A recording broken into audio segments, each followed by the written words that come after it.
So guys अब आगे discuss करते हैं अपना मतलब हम लोग पोटेंशियोमीटर और ये ऑप्टिकल वो जो इलेक्ट्रिकल इंस्ट्रूमेंट्स को डिस्कस करना। तो देखो हम लोग आज जो है अपने गैल्वेनोमीटर जो कि एक करंट डिटेक्ट करता है उससे अपना मतलब बनाएंगे एमीटर और वोल्टामीटर। ठीक है, तो कैसे करा जाता है देखो, सबसे पहले कुछ चीज़ें समझो। अगर गैल्वेनोमीटर से एमीटर बनाना है तो अगर गैल्वेनोमीटर से एमीटर तुम्हें बनाना है तो सबसे पहले हम लोग यूज़ करते हैं एक शंट रेजिस्टेंस यूज़ करते हैं हम लोग। अब कैसे हम लोग डिटेक्ट करते हैं, देखो एमीटर जो कनेक्ट होता है वो सीरीज़ में कनेक्ट होता है। ठीक है, तो मान लो ये कोई तुम्हारे पास रेजिस्टेंस था आर, तो तुम गैल्वेनोमीटर को भी सीरीज में ही कनेक्ट करोगे, लेकिन इसकी जो शंटिंग होगी वो तुम शंटिंग करोगे पैरेलल में और ये एस सेंटर लगा दोगे। ठीक है, मान लो आई करंट आ रहा था और इसका गैल्वेनोमीटर का कुछ रेजिस्टेंस होगा, उसको आर जी मान लो। ठीक है, मान लो अब एक कहानी सुनो। मान लो गैल्वेनोमीटर एकदम छोटा सा बच्चा है, उसकी औकात है 5 मिली एम्पियर झेलने की और ये करंट आ रहा है एकदम 1000 वोल्ट, एकदम गजब का करंट आ रहा। ये गैल्वेनोमीटर तो भाई डर जाएगा एकदम, अरे यार मुझे बताओ मैं कैसे बचूंगा यार, मेरी तो औकात ही 5 मिली एम्पियर झेलने की है, मैं कैसे बचूंगा। वो आ रहा है 10 एम्पियर 20 एम्पियर का। तो हम एक शंट कनेक्ट करते हैं। तो शंट कनेक्ट करने से क्या होता है, देखो शंट जो होता है एक मतलब जो हमारा शंटिंग होती है, जब हम शंट कनेक्ट कर देते हैं तो गैल्वेनोमीटर में आईजी चला जाता है। मतलब जितना गैल्वेनोमीटर को करंट ले सकता है उतना करंट गैल्वेनोमीटर में चला जाता है और बचा हुआ करंट जो होता है वो हमारा इसमें चला जाता है आई माइनस आई जी। ये हो जाता है शंट का काम। शंट अपने अंदर ले लेता है बचा हुआ जो ज़्यादा एक्स्ट्रा करंट होता है।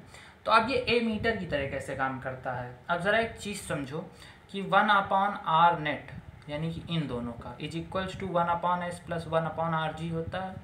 अब rg जो है वो टेंडिंग टू जीरो है तुम्हारे पास, rg टेंडिंग टू जीरो है तो और इसको ऐसे लिखो 1/r माइनस 1/rg, ये टेंडिंग टू जीरो यानी कि ये पूरा इन्फिनिटी माइनस इन्फिनिटी जा रहा है। तो r जो होना चाहिए वो तुम्हारा मतलब तुम्हारे जो एमीटर का आर होना चाहिए। मतलब एमीटर ये तो बचपन में सुना होगा ना कि ideal ammeter R tending to zero, ideal ammeter का आर जो होता है वो टेंडिंग टू जीरो होता है। यानी कि इस पूरे सिस्टम का ये जो एमीटर बना है इसका आर नेट जो हो वो टेंडिंग टू जीरो होना चाहिए, यानी 1/r नेट जो हो वो टेंडिंग टू इन्फिनिटी होना चाहिए। तो R G tending to zero, S tending to zero, दोनों टेंडिंग टू जीरो होने चाहिए। तो मतलब जो एस होती है वो आर जी से छोटी होती है तो ज़्यादा करंट शंट से चला जाता है। मेन बात ये इसीलिए हो जाती है और बताया ही था current least resistance path offer करता है अपने लिए, तो ज़्यादा करंट एस से चला जाता है। तो अब जरा देखो इस पॉइंट और इस पॉइंट के अक्रॉस वोल्टेज जो होगा वो बराबर होगा, मतलब गैल्वेनोमीटर और शंट के अक्रॉस वोल्टेज बराबर होगा। तो ये लिख सकते हो I minus I G into shunt बराबर आई जी इंटू आर जी। ये इक्वेशन इंपॉर्टेंट है, ये लिखनी आनी चाहिए। ठीक है, और इसी को थोड़ा और सुंदर बनाओ तो इस तरह लिख सकते हो आई बराबर आई जी 1/1 plus R G by S. और ये मोस्ट इम्पॉर्टेंट फार्मूला है तुम्हारा, बन गया तुम्हारा गैल्वेनोमीटर से एमीटर, मोस्ट इम्पॉर्टेंट फार्मूला। ठीक, ये तुम्हारा गैल्वेनोमीटर होता है। अब तुमको क्वेश्चन में वैल्यूज दी जाएंगी कि आई जी कितना है आर जी कितना है और तुमको मतलब रख के निकालने, बहुत सरल सवाल बनते हैं इसके। ठीक है,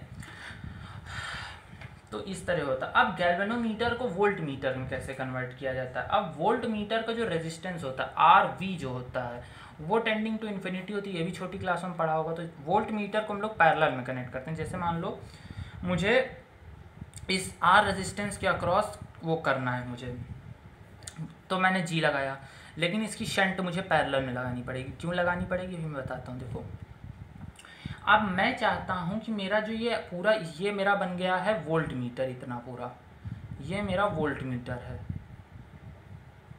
और इसका रेजिस्टेंस जो हो मेरा वो टेंडिंग टू इन्फिनिटी हो आइडियल वोल्ट मीटर के लिए।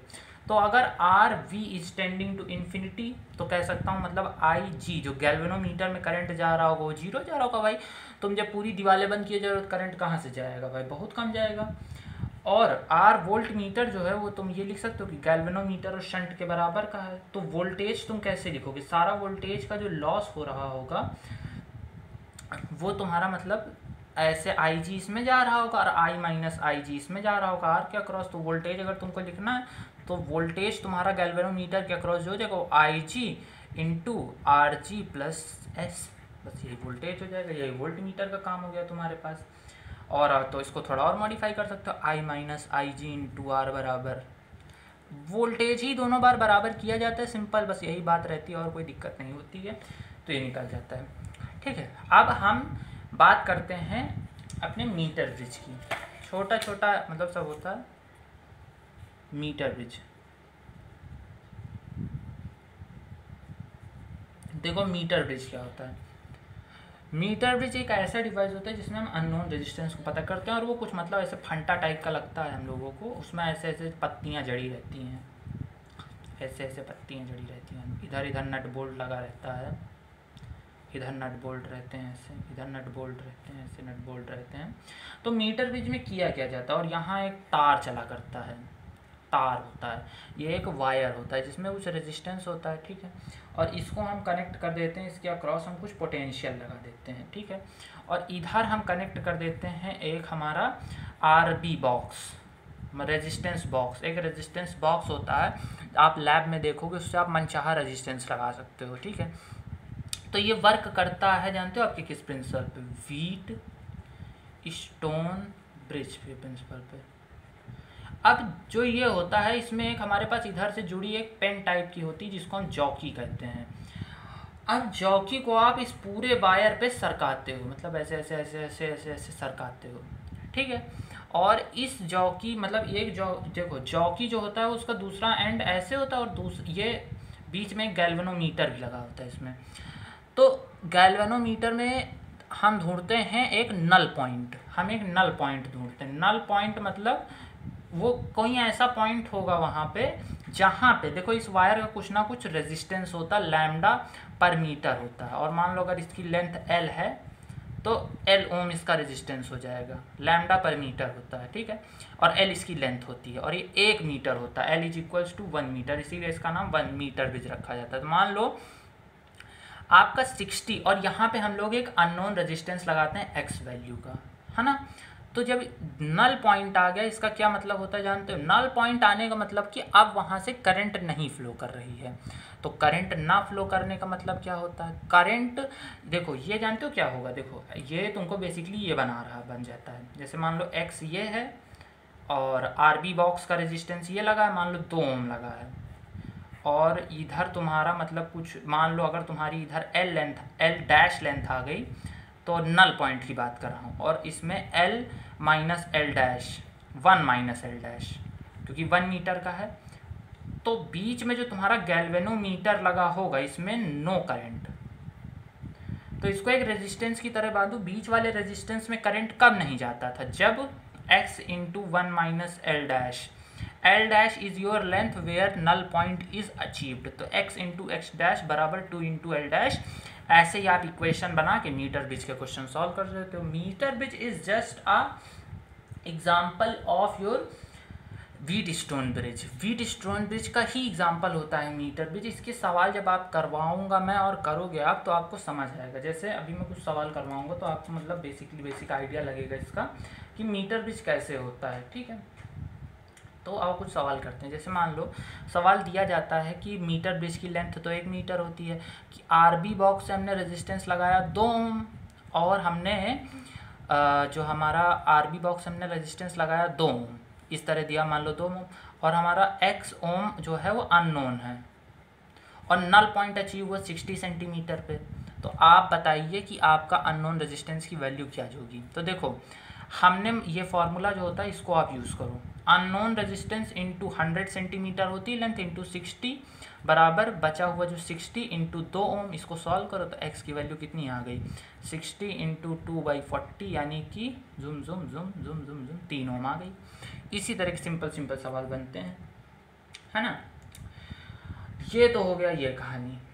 तो यही हमारे मतलब हमारे जो वो थे बेसिक आइडिया था हमारा कि क्या होता है मतलब हमारा मीटर ब्रिज और क्या होता है हमारे वो इलेक्ट्रिकल इंस्ट्रूमेंट। अब जो सबसे इम्पॉर्टेंट और मोस्ट इम्पॉर्टेंट हेडिंग बना लो, मोस्ट इम्पॉर्टेंट जिस पे सबसे ज़्यादा सवाल आते हैं वो होता है हमारा पोटेंशियोमीटर।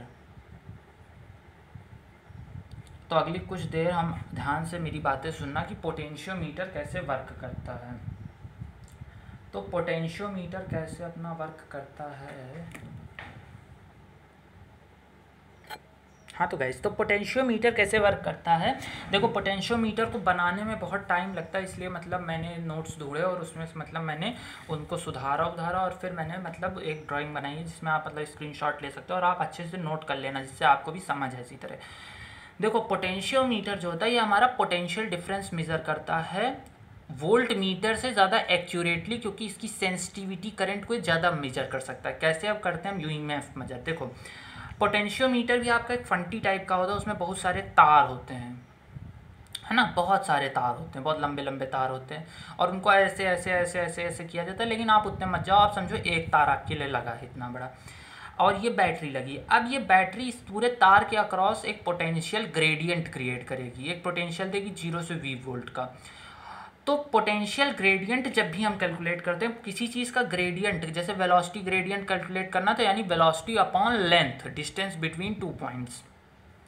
तो पोटेंशियल ग्रेडियंट्स कैलकुलेट करने के लिए v अपॉन इसकी जो लेंथ हो l, तो v बाई एल इसका जो पोटेंशियल ग्रेडियंट आता है। ठीक है, अब किसी भी पॉइंट का अगर आपको पोटेंशियल पता करना है तो आप पोटेंशियल ग्रेडियंट से पता कर दोगे तो आपका आ जाएगा। तो हम एक अननोन बैटरी जिसका इंटरनल रेजिस्टेंस R होता है उसको कैसे पता करते हैं। देखो ये बैटरी लगी है और ये मतलब हमारा गैल्वेनोमीटर है पूरा, और गैल्वेनोमीटर मतलब हम फिर से वही मीटर ब्रिज का हिट तुक का यूज करेंगे। कैसे, लेकिन वो स्मार्टली यूज करेंगे। देखो हम गैल्वेनोमीटर को पूरे में ऐसे ऐसे ऐसे ऐसे चलाते जाते हैं। यहाँ 0 है, ठीक है, यहाँ पे 0 है और इधर साइड EMF E है ना। तो गैल्वेनोमीटर के जब अक्रॉस EMF E आ जाएगा तो हम मान लेंगे कि गैल्वेनोमीटर के अक्रॉस मतलब हमारा जो वो है वो बिल्कुल 0 हो चुका। अब कुछ लोगों के मन में सवाल आ रहा होगा कि यहाँ पे E होना चाहिए, यहाँ कैसे E हो गया, यहाँ तो E माइनस IR होना चाहिए था। लेकिन मैं आपको एक बात बता दूँ, जब आपका नल डिफ्लेक्शन आ जाएगा तो आपका गैल्वेनोमीटर से कोई करंट नहीं जा रहा, इसका मतलब रजिस्टर से भी कोई करंट नहीं जा रहा, इसका मतलब टर्मिनल वोल्टेज आ चुका है। इसका मतलब कि आप ये रजिस्टर से कोई करंट नहीं जा रहा, तो यहाँ पे भी EMF E, तो यहाँ पे भी EMF E ही रहेगा क्योंकि करंट नहीं फ्लो कर रहा है। तो करंट नहीं फ्लो कर रहा है तो कुछ EMF का लॉस नहीं हुआ। तो यहाँ E है तो यहाँ E है, केवल बैटरी के अक्रॉस EMF बदलेगा, रजिस्टर के अक्रॉस नहीं चेंज होगा क्योंकि करंट बह नहीं रहा है। रजिस्टर के अक्रॉस तभी पोटेंशियल बदलता है जब करंट आपका बह रहा होता है।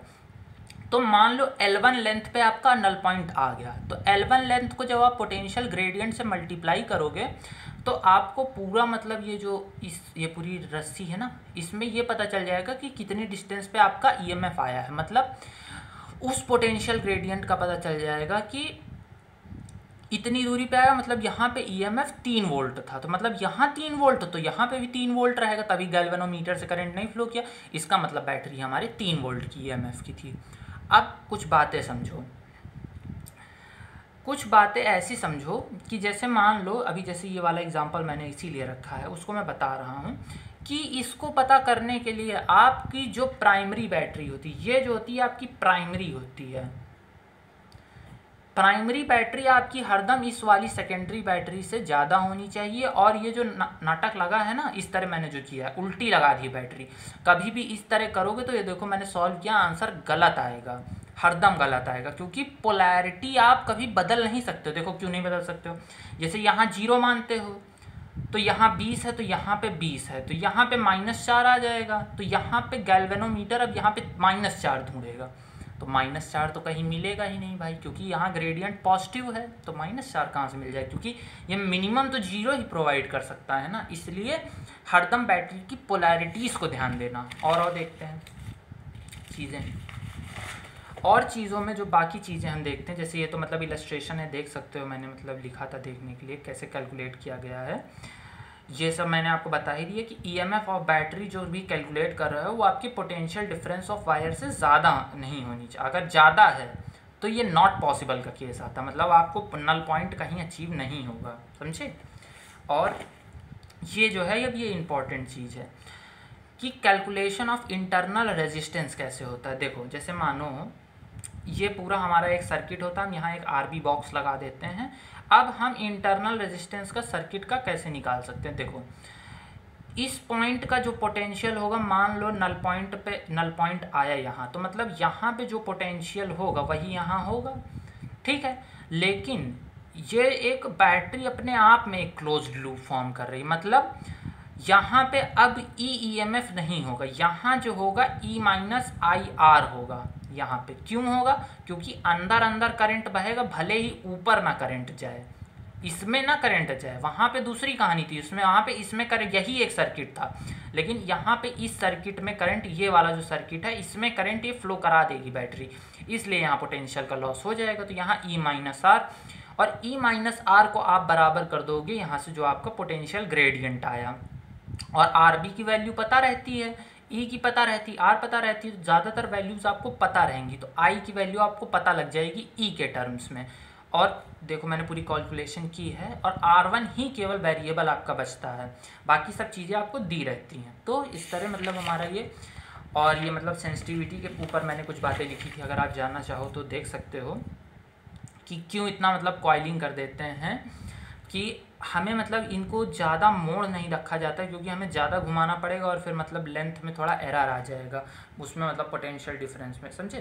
तो जब लैब में देखोगे कभी, इसको गूगल पे सर्च करना, जितने मैंने ऑप्टिकल इंस्ट्रूमेंट पढ़ा दिए हैं, कि सारों को एक बार एनिमेशन देख लेना यूट्यूब पे, तो जो मैंने बताया एनिमेशन देख लेना, उसके बाद मतलब मेरा ये देखना वीडियो, तो तुमको सारी बातें क्लियर हो जाएंगी। है सब आसान बात, लेकिन लोग भरभरा जाते हैं, इसीलिए उनका मतलब क्लियर नहीं हो पाता है। तो अभी के लिए मतलब हमारा चैप्टर ख़त्म होता है, अब इस चैप्टर में और कुछ है नहीं, एक तो सेशंस रखेंगे, PYQ का सेशन रख लेंगे, और थोड़े अच्छे क्वेश्चन यूट्यूब वगैरह के देख लेंगे, और फिर इस चैप्टर को निपटा देंगे। तो अभी के लिए रखते हैं। So thank you now.